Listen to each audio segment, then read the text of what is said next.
Hi, I'm Parag here, and I'm from Quick Audition. As you know, Quick Audition has been featured in BBC World News and as one of the innovative web portal. And we always want to do something innovative, new, so that it can value add as an upcoming artist for you. Okay, so keeping that in mind, we have Rachit Mehrotra, who is a talent advisor from Bollywood. Rachit, welcome for the discussion.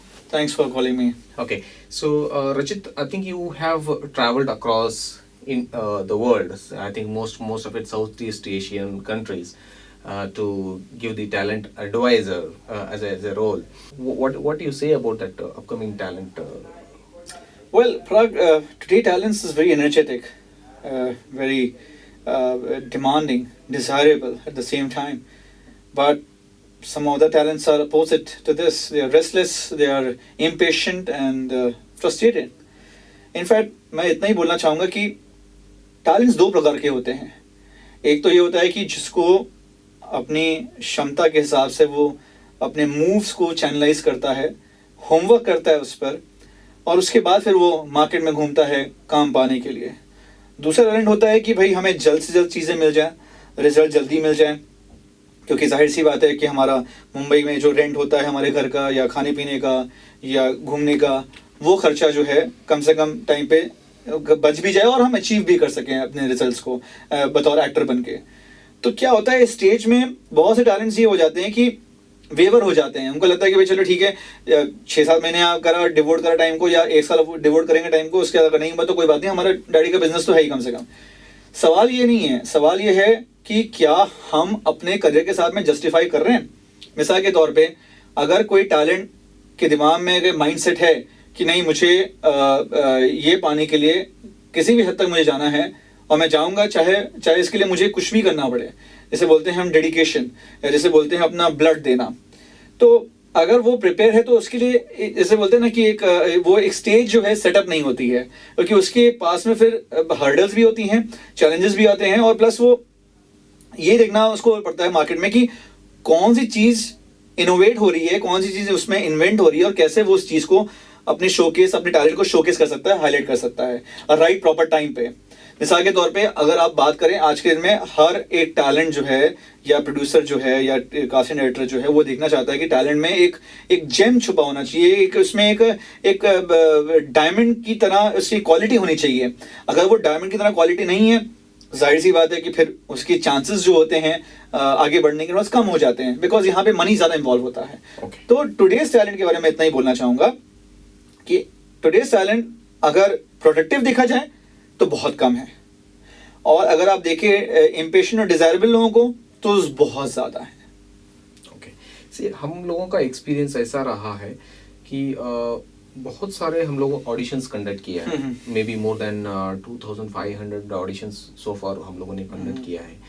उसमें हमारा expert का कहना ये है कि बहुत से ज़्यादा लोगों का जो हुनर है तो वो नहीं दिख रहा है, and there are few people who are good, very good, but majority 90% you can say, तो उतना नहीं है. तो आपको क्या कहना है इसके बारे में? देखिए, सिंपल सा एक रूल है बॉलीवुड का, मैं बताना चाहूँगा कि इधर यू इन द फ्रंट और इधर नोवेयर. या तो आप बिल्कुल रूल कर रहे हैं बॉलीवुड को, या तो आप कहीं पे भी नहीं है. अगर कोई आदमी या कोई टैलेंट सोच के आता है कि भाई चलो ठीक है, मुझे एक साइड रोल भी मिल जाएगा तो चलेगा, ठीक है, लेकिन साइड रोल भी इंपॉर्टेंट होता है कि उसको आप कैसे नेविगेट कर सकें लॉन्ग रन के लिए, सक्सेसफुली कर सकें.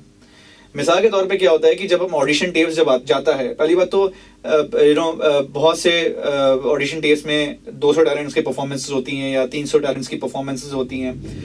प्रॉब्लम क्या है कि किसी के पास इतना टाइम नहीं रहता. हाँ, तो कास्टिंग डायरेक्टर क्या करता है यहाँ पे कि वो 300 परफॉर्मेंस को फिल्टर करके ज़्यादा से ज़्यादा टॉप 10 टैलेंट्स को प्रोड्यूसर के पास जाके लेके जाता है.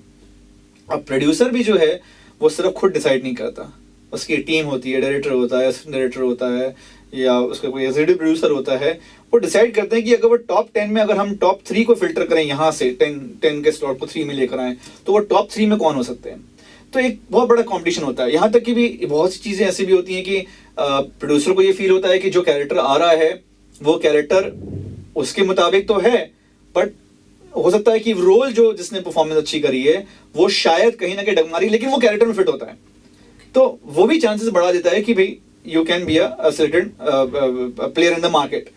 बट सवाल मेरा ये है कि जो ज्यादा आज के दिन में जो वेस्ट हो रहे हैं टैलेंट्स, जो ज्यादा जा रहे हैं, जितने मैंने इतने अच्छे टैलेंट्स को मैंने देखा है, कहीं भी अगर मैं मान लीजिए मैं कभी वीकेंड पे कहीं खाना खाने भी जाता हूँ किसी रेस्टोरेंट में, या मैं कहीं पे भी जाता हूँ शॉपिंग में, मॉल में जाता हूँ मैं, तो मैंने कई बार देखा है, नोटिस करा है कि कुछ ऐसे टैलेंट्स हैं जो बहुत ही मटेरियलिस्टिक होते हैं, उनमें सब कुछ होता है, लेकिन प्रॉब्लम क्या होती है, पावर ऑफ एग्जीक्यूशन।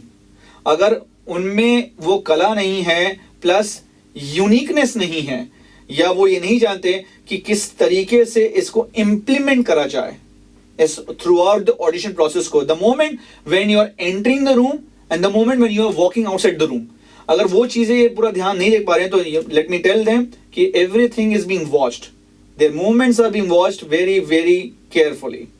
सो वो चीजें के साथ साथ उनको ये जाना जरूरी होता है कि जो फेलियर को जो फैक्टर होता है, वो फेलियर इसलिए भी होते हैं कि कुछ सर्टेन XYZ थिंग्स हैं, रादर यूनिक थिंग्स हैं, जो शायद वो मिस आउट कर रहे हैं, जो शायद उन्होंने कभी सुना नहीं होगा, जो शायद उन्होंने कभी भी किसी इंस्टीट्यूट से, किसी फ्रेंड से उन्होंने कभी भी या तो शेयर नहीं करा होगा, या उनको किसी ने उनको अपडेट नहीं करा होगा।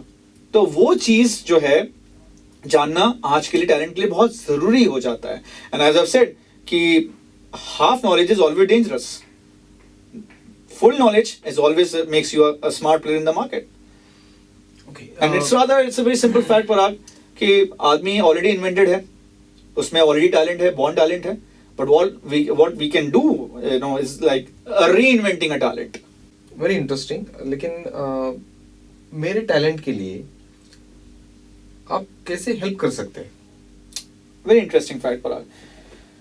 मैंने ये सोचा है कि बहुत से ऑडिशन कंपनीज होती हैं इंडिया में जो प्लेटफॉर्म प्रोवाइड करती हैं, ताकि टैलेंट जाए वहाँ पे अपना शोकेस करे टैलेंट को। सवाल ये है कि अगर हम एक टैलेंट को ये समझा दें कि चूंकि ये तो एक बेसिकली एक क्रूशियल पॉइंट होता है, जैसे बोलते हैं turning point of a life of a individual, कि अगर मान लीजिए कैमरा रोल हुआ, डायरेक्टर ने बोला एक्शन, और उस एक्शन में अगर आपने अच्छे से एग्जीक्यूट नहीं करा, या जो चीज़ें आपको रखनी चाहिए ध्यान पे जब आप ऑडिशन करने आ रहे हैं, अगर आप वो चीज़ें इक्विप्ड नहीं हैं, वो चीज़ें आप if you don't start behaving like a materialistic icon, if you don't know the ways of behaving like a materialistic icon, then उसमें क्या होता है कि वो टैलेंट जो है फिर रिपेंड कर जाता है। वो हम रिपेंड नहीं करना चाहते वहाँ पे, हम नहीं चाहते कि टैलेंट जो है वो वेस्ट हो जाए, क्योंकि हम चाहते हैं कि अगर उसमें सुपर टैलेंट चीज नाम की उसमें है, विल पावर है, और कुछ उसको सिर्फ हमें एक सपोर्ट चाहिए, एक ऐसे सपोर्ट जहां पे he himself makes his way out. क्योंकि अब तक देखा जाता है कि टैलेंट्स में ये सोचते हैं कि चलो ठीक है भाई, हमने पिक्चर्स किसी को दे दी, मॉडलिंग एजेंसीज को दे दी, या हमने कहीं जाके वहां पे शोकेस कर दिया अपने टैलेंट को, तो अगर किस्मत में होगा तो आएगा कॉल, नहीं हुआ तो इसका मतलब शायद मैं कभी भी कैपेबल नहीं हूं एक्टर बनने के लिए। ये गलत ये सोच है।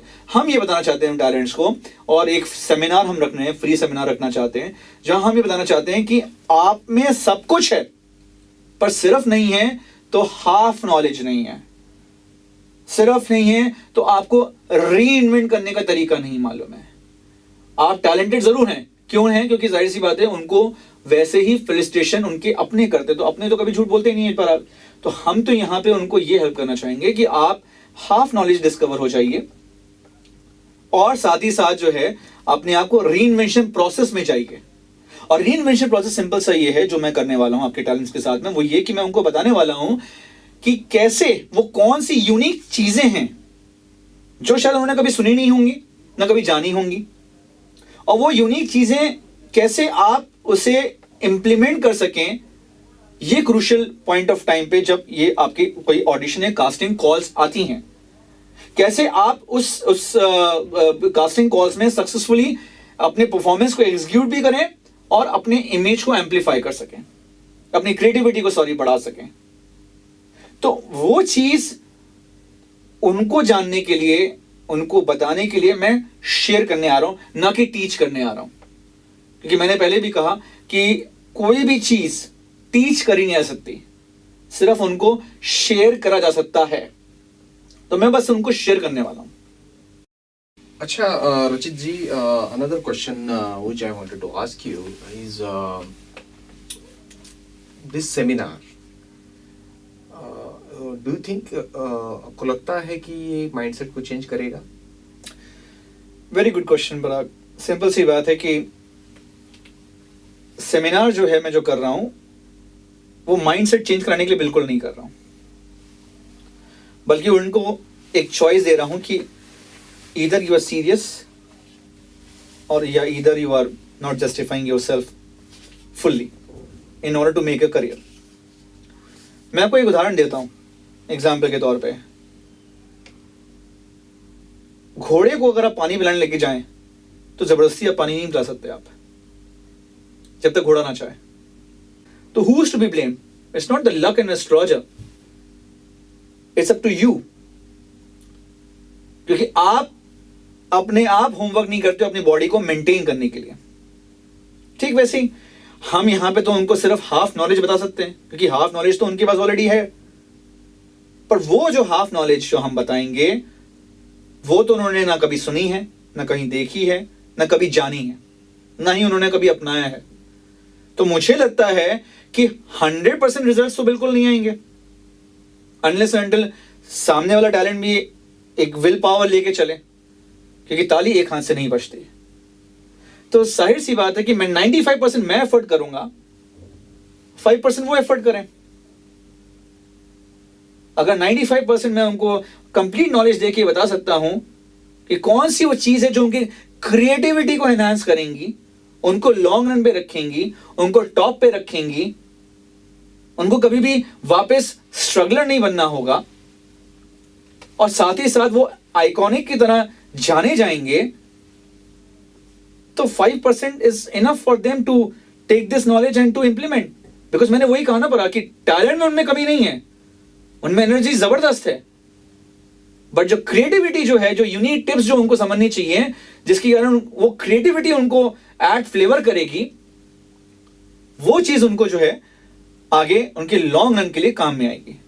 तो मैं तो इतना ही बोलूंगा कि अगर वो इस सेमिनार में आते हैं तो जाहिर सी बात है वो ऐसी चीज सुनेंगे जो शायद बहुत ही ज्यादा उनके लिए इंटरेस्टिंग तो रहेगी. प्लस मैं एक बहुत इंटरेस्टिंग चीज करने वाला हूं सेमिनार के बीच में. एक सरप्राइज रखा है मैंने उन लोगों के लिए जो वो घर में अपने साथ लेके जाएंगे. अब वो सरप्राइज क्या है वो तो मैं आपको नहीं बता सकता. Okay, I think sounds great. Looking forward for your seminar, and we want our talent to get the benefit out of it. So देखते हैं. All I can say is like, unlike others, people say all the best to the talents. I can say to my talents, to the talents who are coming from Quick Audition. After all, they are like my family. तो मैं अपनी family को कभी भी नहीं बोलता all the best. मैं तो यही कहूँगा always wish you success. क्योंकि वो उन्हीं के लिए बनी हुई है. बस शर्त है कि आप क्रिएटिविटी को समझ पाएं कि आप हैं कौन और आपकी क्रिएटिविटी कैसे एनहांस हो सकती है. Brilliant. Excellent, Rachit. I think it was a great discussion. And Pleasure. Thank you very much for your time. Pleasure talking to you. Thank you very much.